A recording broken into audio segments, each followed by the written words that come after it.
Star Trek Online announced a bunch of new stuff tonight, including a playable version of the Protostar coming to the game. There's a lot to unpack, so let's get to it.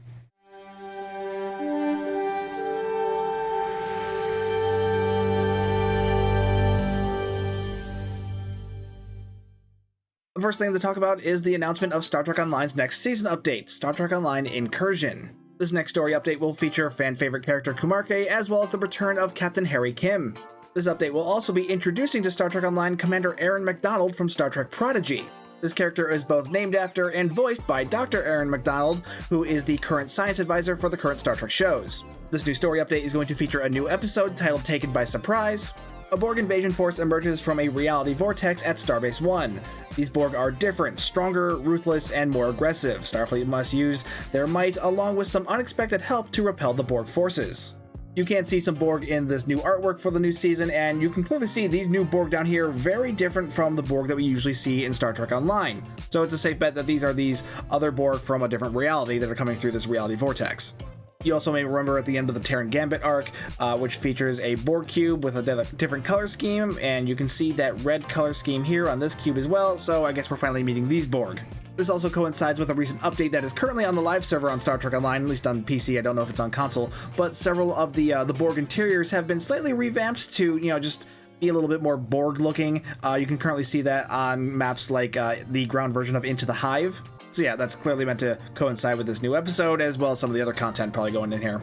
We've also got two new TFOs coming, the Resistance of Starbase 1 and Guillotine. For the first one, the Borg have launched an attack on Starbase 1. You must see to the evacuation of all personnel in this 5-captain space TFO. And from Guillotine, the Borg are launching the beginnings of an invasion through a massive reality vortex. Repel the Borg and close the vortex in this 5-captain space TFO. So 2 space TFOs, both of which are going to be fighting the Borg. Or at least these new Borg that are supposed to be scarier and tougher and meaner. Now, in the Star Trek TV shows and movies, the Borg are supposed to be this big, scary, menacing bad guy. The mere mention of them is supposed to make you poop your pants in fear. But in Star Trek Online, this has always been kind of a joke because the Borg are one of the easiest enemies to fight in the game. Hopefully these new Borg will actually live up to the hype, but I know Spencer made this point in his video too, and I agree with him. With new TFOs, Star Trek Online hasn't bothered to make an advanced or elite version of a new TFO in years now. So if we're only going to be getting normal level TFOs of these, that's not going to be scary at all. That's not going to be a challenge whatsoever. So it kind of makes the whole idea of these new Borg being, mean and scary and, this new scary threat, that's going to be kind of a joke, even more so than the original Borg already are. The release of this update will also come with a new event, because it always does. So playing this event with the participating TFOs, which will likely include the new TFOs and the episode. Playing those, you will earn progress toward earning the adaptation ground set.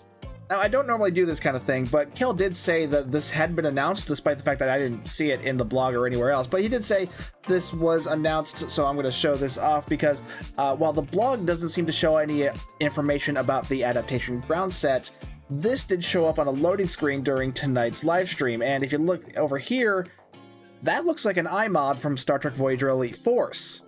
It makes sense that a Borg-themed event would have a Borg-themed reward, but that is interesting because, like I said, the iMod, or Infinity Modulator, is originally from Star Trek Voyager Elite Force, which is another Star Trek game. And there's a lot of hype around this weapon because, Elite Force has always been one of the more popular Star Trek games. Not much more to say on that because, we have no more information about the set. Presumably, it'll come with, a weapon being the Infinity Modulator, and probably a shield and an armor piece, or possibly a kit module or a kit frame. That would be a nice change of pace. For PC, this event will be starting on September 12th, and they didn't give an end date for it, which is kind of weird. But, these events usually last about a month, so expect it, to end around the same time in October. We also have a console release date in one of these announcements for once. So yeah, console players, you can expect this on November 1st.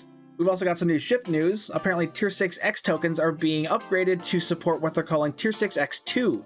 It's basically the same thing as what Tier 6X already is. You're just going to be able to apply another version of that on top of Tier 6X, creating Tier 6X2. So on top of the stuff that you get from the original Tier 6X upgrade, you're also going to get another Starship trait slot, Universal Console slot, and device slot onto your ship. I am very excited to hear about this because, frankly, I have been desperate for more Starship trait slots on my ships. And yeah, it's only one additional trait slot, but, it's a start. And technically Tier 6X was already started, but it's a continuation. Another additional console slot is definitely going to be really nice too, and the device slots, that's going to be more useful on, you know, smaller ships like Science and Escort class ships, but that's going to be a lot of open device slots for, you know, larger ships like Dreadnoughts and other cruisers. They're going to be able to support 6 device slots. That's just excessive. Now, I will bring up a criticism about this, and it's actually the same one that Spencer brought up in his video covering this, in that it's a shame that they didn't do anything else with this upgrade, because while the extra, you know, slots for, you know, another console, another starship trait, and another device, those are really nice. Those are something that we've been asking for. It would be really nice for Cryptic to do something a little bit different in terms of, you know, whatever next upgrade that they're planning. Something that adds like a universal bridge officer seat or more space for duty officers. Those would also be really nice things to be added to our existing starships, because again, some of us just have so much stuff, it's really hard to pick and choose between, you know, all the things you have. So yeah, it's just a thought. It's something Spencer brought up that I definitely agree with him on, so I figured I would echo the sentiment. Now, as to how this actually is applied, there's no information in the blog. We'll probably hear more, you know, as we get closer to when this is going to be released, which again will be when the event starts. I assume it'll work like the original Tier 6X upgrade. In fact, I don't think they even need to introduce a new token. It'll probably just work with the same token, and then you'll just be able to apply it twice instead of just the once. That's my assumption, at least. At least that's how I'm hoping it'll function, because that just makes the most sense in my head. But again, we'll see as we get closer to the release. And the last thing to talk about is the new Prodigy-inspired lockbox. And yeah, I've got some opinions here, because one, yay, new stuff, but at the same time, yay, a new gamble box. But before we get into that, let's go over what's inside the box, because currently we actually don't know that much, so this will be quick, because Star Trek Online didn't announce anything on their site, but Trek Central did release a little bit of detail. For one, we know we're getting a Protostar class. I'll have more info on that in a bit. There's going to be new gear and weapons inspired from the show, but we didn't get to see any of those during the live stream, and you know, none of that's in the blog either. But this is the thing I'm probably most amused about. We are getting 5 different colored versions of the Melanoid slime worm pets. That's Murf. We're getting Murf pets, you guys. They showed up some pictures of this on the live stream, and look at this. Look at him. I love this. This is so funny. It's just gonna be a normal non-combat pet, so it's just gonna be a funny little guy that follows you around. But they did such a fantastic job of them. And like I said, these are going to be multiple versions. So this is the original Murf. You know, I say Murf. It's not actually the character Murf, but this is the original one that modeled after Murf from the show. And then we've got some other color options. This kind of pink and purple one that I've been calling the Barbenheimer Murf. And then we've got this one, which is the color scheme for this one was kind of inspired by the corrupted hologram Janeway, or what the fan base all called Goth Janeway. So yeah, we've got Goth Murf now. And this fourth one they showed off, yeah, this is Slimer inspired, because Thomas Maroney is a massive nerd for Ghostbusters. So yeah, we've got Slimer inspired Murf. Now, the Trek Central article said that there were 5 different versions of this Murf pet, but we only got to see 4 on the live stream, so I don't know what the last one looks like. But another cool detail that they pointed out was, yeah, that he glows. Murf is glow in the dark. Yeah, it's just a funny little pet that it'll follow you around. Doesn't really do anything. It's pure Space Barbie, and I genuinely love it, because this is amazing. There was a bit of confusion on the live stream. Kale seemed to think that these were being released into the Low-Buy store, but then he thought maybe they're being released into the lockbox, and you know, no one else was there to have confirmation. But the Trek Central article definitely said that these are going into the lockbox, so odds are these should be going into the lockboxes. But even if they're going into the Low-Buy store, either way, they should still be unbound, so you'll be able to pick these up on the exchange. Now, there's been no other info as to what else is going to be released into the new Prodigy Lockbox besides the ship, so we're going to skip straight to that, and that is going to be the Protostar Temporal Science Spearhead. Interesting little ship. It's a Spearhead, so it's a science ship basically, but it's got a 5-3 weapons layout, which is unconventional for a science ship. It's a full temporal ship, which is definitely good for a science ship. Temporal and science pair really well because a lot of the science abilities are very exotic damage focused, so you're going to have a lot of ways to buff all that stuff. Plus, there's also some good amount of control abilities in the temporal school as well, so yeah, this synergizes really well. The big thing I don't like about this is the secondary seat, which is a Lieutenant Commander Miracle Worker seat on an engineering seat. That is not only a very high level of engineering for a science ship, because engineering seating generally has very little benefit to science vessels, and yeah, Miracle Worker even less so, because there's only like one ability in the whole Miracle Worker specialization that has anything to do with exotic damage, and I don't think there are even any control abilities in the Miracle Worker stuff, and if there are, none of them trigger unconventional systems. But the amount of science seating plus the universal seat, you're going to have a good amount of science abilities. The tactical seating, again, is a little high, but that's less of an issue, especially on a Spearhead, because you're going to have more weapons anyway. Now, after watching Star Trek Prodigy, honestly, I would have bet money that this was going to be a pilot ship once it finally came to stow. So I was very surprised to see that it was a temporal ship. Not super surprised, because there was a good amount of time travel stuff around Star Trek Prodigy's plot. So temporal really does make sense for this, and Miracle Worker does too. But I'm surprised there was no pilot seating on this. But finding out that this is a Miracle Worker seat, honestly, I probably would have preferred the pilot seating, because at least then you could use the Tier 6 Novus trait. I mean, you could still use that because that does work with control abilities as well as pilot abilities, but yeah, that would have been a nice amount of synergy there as well. Now for the Starship trait in console, first the trait is called Hex Grid Shield Focusing. This one's kind of interesting because it will buff your critical severity every time you manually redistribute your shields, and it will give you a crit severity buff based on the capacity of your forward shields for 30 seconds. Maxing out at 35%. It's an interesting trait. Honestly, it's not super impressive, but if you're desperate for some crit severity, yeah, you could use that. But again, if you're that desperate for crit severity, you're probably not looking at lockbox ships for ways to buff that, so that's really not gonna serve anyone all that well, honestly. Now, the Starship trait is called Reformed Living Construct. So, you know the big climax of Season 1 where the big evil computer thing that was hidden on the Protostar takes over all the Starfleet ships, and they'll start shooting at each other? Yeah, that's a console now, because this is Star Trek Online. Of course, that's a console now. So with this, you'll be able to take over up to 8 enemy ships. They will be confused and placated, and they will start shooting at each other. Now, normally that would be crap, because just straight up weapons fire from enemy targets really doesn't do all that much damage. But with this console, while those enemies are confused, they will receive sizable bonus damage buffs. Now, this is still definitely not something that's going to be, usable in the high end, especially not with those passives, with buffs to shield power and Starship control expertise. Actually, the control expertise would actually be kind of useful. If you're running a control build, control expertise is always good to have, because that's kind of hard to come by, which is kind of weird. But yeah, anyway, the console, not terrible because of the bonus damage buff, but it's gimmicky. If you're not going to use this in the more high-end settings, but if you're just looking for something to play around with, or if you just like the idea of being able to take control of your enemy ships and sick them against each other, which I mean, I get that is a type of playstyle that I enjoy, but I've never really found that it works all that well in STO. But with this, I mean, it seems feasible, but again, not something you'd want to use on the high end. This is just for messing around's sake. And the last thing to point out is they gave this thing something kind of special, because if you've watched Star Trek Prodigy, you know that the Protostar comes with a unique Protostar drive, which is a special warp core that lets you go to really crazy fast speeds. So they've introduced that into the actual playable ship.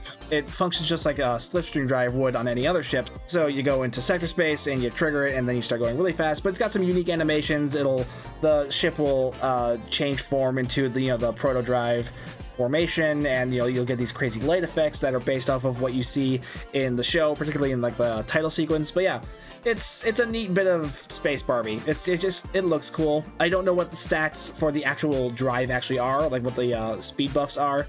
Kale went on about how, oh, look at that, we're traveling at nearly warp 47.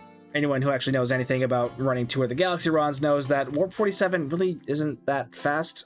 But yeah, he wasn't running with any traits that actually buff your sector space speed. So we'll see how that actually performs once we get our hands on it. Hopefully that'll be in a blog post. There's been no blog post with actual like stats yet, so that's why we're doing this. Once that comes out, we'll go into more detail, because hopefully we'll also know more about the new ground set and the new stuff coming in the new lockboxes. So I'll bundle all that together. So this is just kind of an initial preview of the ship. So overall first impressions of the Protostar, I like it. I don't love it, but I do like the ship. I mean, a lot of that is just because it's the Protostar. I mean, it's the same reason why I liked the Cerritos. I liked the Cerritos because it's the Cerritos, but I mean, the Cerritos had, stats-wise, quite a few issues, and this one is no different. For one, the Miracle Worker seat and the Lieutenant Commander Engineering seat are like the big glaring like why kind of things, because again, Engineering and Miracle Worker have very little benefit for science builds. So I mean, we can always hope that that a Miracle Worker revamp is going to happen one day and that'll be addressed eventually, but for now, in the current state of the game, this is a bit of a sore spot for this ship. Everything else, on the seating and the rest of the stats, I like. I mean, I like that the console seating is pretty high. You're gonna have room for isomagnetic consoles if you want to go for a more energy weapon based build on that, so you'll have that option, or you can just go full science on this thing, because I mean it is a science ship, so that makes sense. The Starship trait's nothing special. The console pretty gimmicky. I mean, I'm sure I'll have fun playing around with it, but yeah, it's nothing to write home about. It's just something I'm using to have. The Proto Warp, again, just something I'm using to have. It's not gonna, change your overall experience. It's just gonna be one of those, hey, look at me, look at the flashing lights kind of thing. But yeah, I like the ship. I don't love it. That's the big thing for me. That's that Miracle Worker seat. I really don't like that. I really wish they would have changed that. I would have taken Pilot over the Miracle Worker seat. That tells you how much I don't want the Miracle Worker seat on a science ship, because Miracle Worker and science don't mix well together. I'm probably still gonna get this ship because again, it's the Protostar. I like the Protostar. Yeah, I'm probably gonna get it. So yeah, let me know if you want to see a build video on that. Oh, I forgot to talk about this because I was so excited about the ground set because of the iMod, but while the event is active, you'll be able to claim a free Protostar uniform during the event. So yay, more Space Barbie. Be sure to claim this for free while you can, because I'm sure it's going to be just like how the Season 1 Picard uniform was released. It was going to be free for a while, and then it got moved into Mud's Market. So yeah, get this for free while you can. But yeah, that is everything coming to Star Trek Online. All this stuff should be live by September 12th for PC, and then November 1st for console. Let me know what you guys think down below in the comments. Are you excited for any of this stuff? Like, what are you most excited for? Is it the ship? Is it anything in particular from the boxes? What little we know about so far? Is it the event stuff? Let me know down below. While you're down there, be sure to hit like and subscribe and hit the bell for notifications. If you would like to further support the channel, you can hit that join button to become a member, or you can find the super thanks button, or find the link to the Murf store in the video's description. If you're ever shopping on the Epic Game Store, be sure to use my content creator code STU1701 while you're checking out. It doesn't cost you anything extra, but it does help me out, and I do appreciate that. That is Epic creator code STU1701. Either way, thank you so much for watching. My name's Stu, and I will see you guys next time. Hi, me again. So, I initially was going to talk about this, and I mentioned it earlier in the video. There was something else I wanted to talk about in regards to the Protostar, but then I decided maybe I want to take it out because I was worried it was going to be a whole thing that I probably didn't want to pull myself into. But at the same time, I feel like this is something that really should be addressed, because the fact that this is a thing makes me a little uncomfortable. I really don't like the fact that Star Trek Prodigy content is being introduced into Star Trek Online via the lockboxes, particularly the Protostar. Star Trek Prodigy is, well, it's the kids show. It is a Star Trek show that is predominantly targeted toward younger children.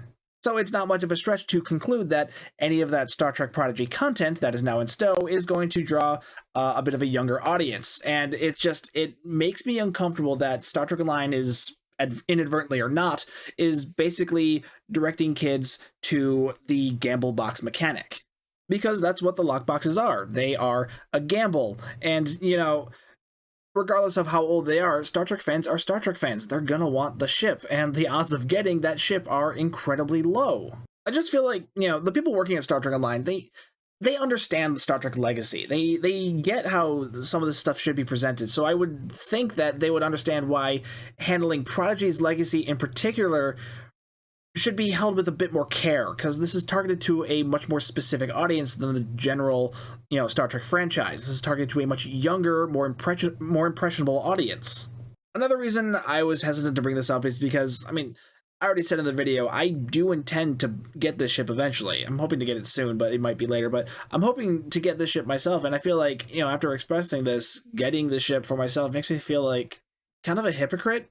Because here I am pointing out the questionable morality of putting assets from a kid show into a gamble lockbox, and here I am, all ready to engage in said content. Because while I am excited to see another aspect of Star Trek added into Star Trek Online, it still makes me uncomfortable how it's being added, particularly, due to the target audience of the show it's from. But at the same time, I still want it, but I'm also really uncomfortable about it. It's a lot of mixed, really confused feelings for me, and it's driving me a little nuts right now. But yeah, introducing Star Trek Prodigy content via the lockbox system just feels morally questionable because of the nature of Star Trek Prodigy and its target audience. More so than the lockboxes already are, because, geez, that's a discussion that could be a whole other video entirely. I'm not really sure how to end this now, so, back to the outro music.